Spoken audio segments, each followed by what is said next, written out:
কিন্তু আমাকে কিছুই বলে বললেন না। সেই তখন থেকে এইভাবে চুপ করে দাঁড়িয়ে আছেন। কি ভাবছেন বলুন তো এতটা? কি ভাবছেন কি বলুন তো?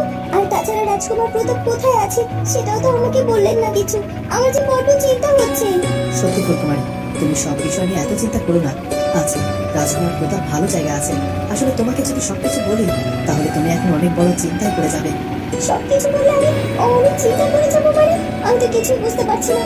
আমাকে আমাকে সবকিছু খুলে বলুন রাজকুমার, আমাকে যে সবটা জানতেই হবে। ফুলকুমারী, জানো কাল রাতে কি ঘটেছিল? কাল রাতে রাজকুমার প্রতাপ আমাদের কক্ষে এসেছিল আমাকে হত্যা করার জন্য। এসব কি বলছেন কি? রাজকুমার প্রতাপের কক্ষে এসেছিল আপনাকে হত্যা করার জন্য? আর তার হাতে চাবুক এখানে ভাবে পড়েছিল। আর সেই কারণে আমাদের কক্ষের দরজাও খোলা ছিল, কিন্তু সে তো আপনার কোনো ক্ষতি করতে পারেনি। তার মানে কি রাজকুমার প্রতাপ নিজে আপনাকে আঘাত না করে আবার এখান থেকে ফিরে গিয়েছিল? না ফুলকুমারী না, আসলে আমি তোমাকে ব্যাপারটা সব বুঝিয়ে বলছি। এরপর রাজকুমার চন্দ্রকুমার ফুলকুমারীকে সবকিছু খুলে বলে। প্রতাপকে খুঁজে পাওয়া গেছে কিনা সে ব্যাপারে আগে আমাকে নিশ্চিন্ত হতে হবে। একজন প্রহরী ওখানে দাঁড়িয়ে আছে, আমি বরং জিজ্ঞাসা করি। এ কি, তুমি এখানে এভাবে দাঁড়িয়ে আছো? রাজকুমারকে খুঁজতে বের হওনি তুমি? আসলে মহারাজ আমাদেরকে বলেছে রাজকুমার প্রতাপকে খোঁজার কোনো দরকার নেই। কি বলছো কি? তাহলে রাজকুমার প্রতাপ কোথায় আছে সেটা জানা গেছে? না না, সেটা এখন পর্যন্ত জানা যায়নি। কি বলছো কি? প্রতাপকে খুঁজে পাওয়া যায়নি? তারপরও মহারাজ নিষেধ করেছে ওকে খুঁজতে। আসলে আমরা এই দুদিন ধরে অনেক খুঁজেছি রাজকুমার প্রতাপকে, কোথাও খুঁজে পাইনি। আর তাই মহারাজ বলে নিয়েছে যে রাজকুমার প্রতাপকে আর কোথাও খুঁজে পাওয়া যাবে না। ও আচ্ছা, তার মানে এখন রাজকুমার প্রতাপকে খোঁজ করা নিয়েও অবহেলা চলছে। আর এটা যদি কোনোভাবে রাজকুমার প্রতাপের দিদিমা নানে গিয়ে পৌঁছে দেওয়া যায় তাহলে আমার আর কোনো কথাই নেই। এবার এবার রূপনগর রাজ্যে বড়সড় একটা আগুন লাগতে চলেছে। রাজকুমার খুঁজে পাওয়া যাচ্ছে না, আর এটা এটা আমার জন্য অনেক বড় একটা ব্যাপার। আর এই খবর তো আমি আসল জায়গা মতো পৌঁছে দিয়ে এসেছি। আমি ভীষণ খুশি হয়েছি মাসি। অবশেষে অবশেষে তুই এই কাজটা সম্পূর্ণ করতে পেরেছিস। আমি তো ভীষণ ভয় পেয়ে গিয়েছিলাম। আমি তো ভেবেছিলাম এবার হয়তো তুই ব্যর্থ হয়ে যাবি, কিন্তু না, তুই তো তোর কাজ সফল করে ফেলেছিস। এখন আর কোনো চিন্তা নেই। এখন এই জটা মায়ের কাছে এগুলো পৌঁছে দিতে পারলে ব্যাস, জটা মা কাজ করতে শুরু করে দেবেন। হ্যাঁ, সেটা তো দেবেই। তবে তাছাড়া অল্প একটুর জন্য প্রাণে বেঁচে গেছি, না হলে তো ধরাই পড়ে যাচ্ছিলাম। ওই ফুলকুমারী চোখ মনে হয় চারদিকে। ও কক্ষ থেকে বেরিয়ে যাওয়া মাত্র তো ও আমার সামনে এসে হাজির হলো। আর আর তাছাড়া আমার কোমরে তখন এগুলো লুকোনো ছিল। ও যদি কোনোভাবে আমার কাছে একটু খোঁজাখুঁজি করতো তাহলে তো এগুলো সে পেয়ে যেত।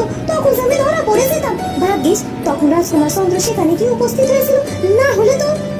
সত্যি সত্যি ফুলকুমারী অনেক বুদ্ধিমতী। তবে ফুলকুমারী, তুমি যে এবার তোমার বুদ্ধি দিয়ে আর কিচ্ছু করতে পারবে না। এবার রাজকুমার আমার হবে। তোমাকে রাজকুমারের কাছ থেকে চিরকালের মতো সরে যেতে হবে। আমি আমি সেই ব্যবস্থা করব। তাহলে আর এত দেরি করছেন কেন?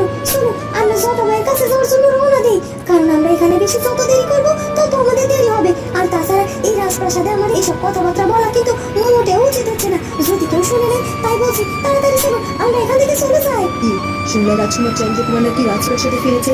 তার রাজকুমার প্রতাপের কোনো খোঁজ পেয়েছে কিনা সেসবের কিছুটি তো আমাকে জানালো না। যা, এক্ষুনি গিয়ে রাজকুমার চন্দ্রকুমারকে খবর দিত।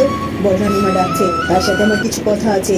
তখনই ফুলকুমারী সেখানে চলে আসে। মা, আসলে রাজকুমার বড্ড ক্লান্ত, সে একটু বিশ্রাম করছে। ও আচ্ছা, তাই নাকি? আসলে ওর তো ক্লান্ত হওয়ারই কথা। গত দুদিন ধরে যেভাবে প্রতাপকে এখানে ওখানে খুঁজে চলেছে আর ছুটে চলেছে, জানি না ওর আবার শরীর খারাপ হয়ে পড়ে কিনা। না না মা, রাজকুমার ঠিক আছে। আমি তার সেবা যত্ন করেছি মা, তাকে নিয়ে চিন্তা করবেন না। আর তাছাড়া আপনিও রাজকুমার প্রতাপকে নিয়ে তো চিন্তা করে বাদ দিন তো। রাজকুমার প্রতাপ যেখানে আছে সেখানে নিশ্চয়ই ভালো আছে। কি বলছো কি? রাজকুমার প্রতাপকে খুঁজে পাওয়া যাচ্ছে না আর তুমি ওকে নিয়ে চিন্তা করতে না করছো আমাকে? তুমি কি একবার ভেবে দেখেছো ফুলকুমারী, রাজকুমার প্রতাপকে যদি সত্যি না পাওয়া যায় তাহলে ওর দিদিমাকে আমরা কি জবাব দেবো? এতে করে তো আমাদের দু রাজ্যের সাথে সম্পর্ক নষ্ট হবে, দুঃসম্পর্ক সৃষ্টি হবে, এমনকি যুদ্ধও সৃষ্টি হতে পারে। মা, আপনি শুধু শুধু এত চিন্তা করছেন, এসবের কিচ্ছু হবে না। আর তাছাড়া আমার তো মনে হয় রাজকুমার প্রতাপ যেখানে আছে সেখানে সত্যি সত্যি ভালো আছে। কিছুতেই বিছানা থেকে উঠতে পারে না, আর ফুলকুমারী তাকে সেবা যত্ন করতে থাকে এবং সুস্থ করে তোলার চেষ্টা করে। রাজকুমার প্রতাপ ফুলকুমারীর যত্নে ঘুমিয়ে পড়ে। মনে হচ্ছে রাজকুমার প্রতাপ ঘুমিয়ে পড়েছে। হ্যাঁ হ্যাঁ, তাই তো, ঘুমিয়ে পড়েছে। কিন্তু তার মুখের দিকে তাকাতেই মনে হচ্ছে সে বড্ড নিষ্পাপ। আসলেই তো রাজকুমার প্রতাপ অনেক ভালো একটা মানুষ ছিলেন, কিন্তু তিনি হঠাৎ করে এভাবে এমন একটা জঘন্য কাজ কি করে করতে যাচ্ছিলেন? না না না, এটা রাজকুমার প্রতাপের শোভা পায় না। রাজকুমার প্রতাপ ফুলকুমারীকে ভালোবেসেছিল। রাজকুমার প্রতাপ ফুলকুমারীকে ভালোবেসে রাজকুমার চন্দ্রকুমারীর ক্ষতি করতে যাচ্ছিল। কিন্তু এটা তো রাজকুমার প্রতাপের প্রকৃত ভালোবাসা নয়।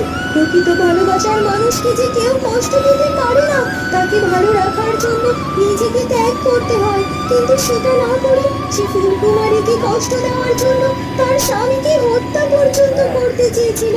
কিন্তু রাজকুমার প্রতাপ, আপনি তো এমন মানুষ নন। আপনি কেন কেন এত বড় অন্যায় কাজ করতে যাচ্ছিলেন বলুন? আপনি তো অনেক ভালো একটা মানুষ। আপনার রাজ্যের সকল প্রজারা আপনাকে কত ভালোবাসে, কত ভরসা করে, কিন্তু সেই আপনি কি না এত বড় জঘন্য একটা পাপ কাজ করার জন্য এগিয়ে যাচ্ছিলেন? না না না, আপনার আপনার ভেতর থেকে সেই ভালো মানুষটাকে আমাকে বের করে আনতে হবে, আর আপনার ওপরের কঠিন মানুষটাকে আমাকে শেষ করে দিতে হবে।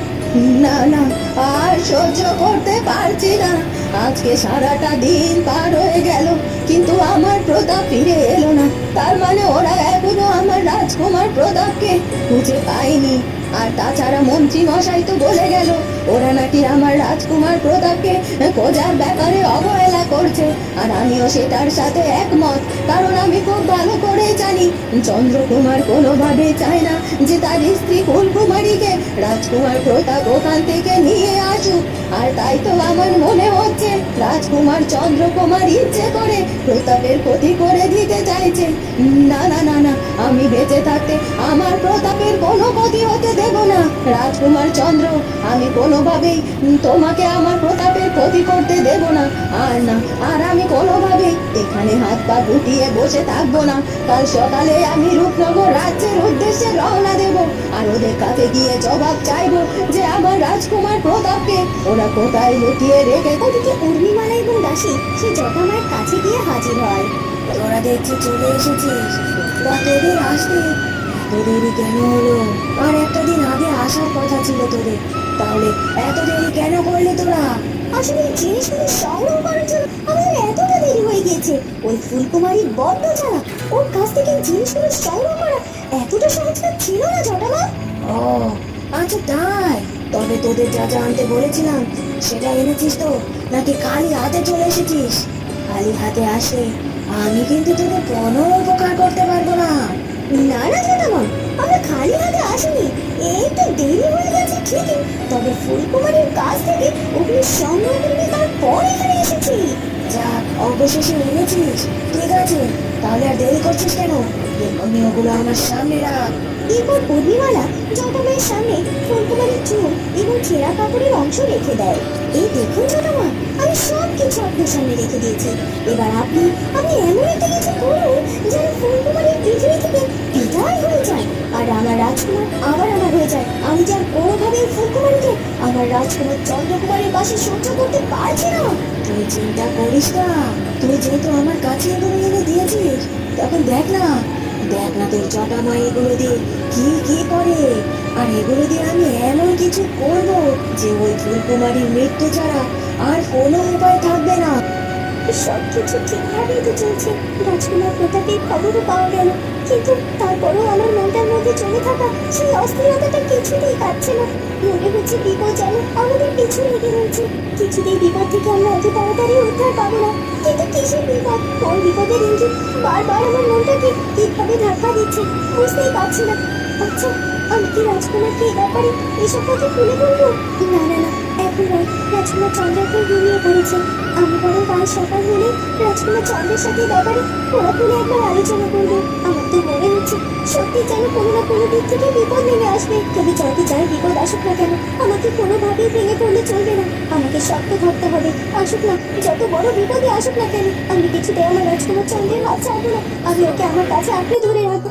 বন্ধুরা, কি হতে চলেছে এরপর সেটা জানবো আমরা ফুলকুমারী গল্পের পরবর্তী পর্বে।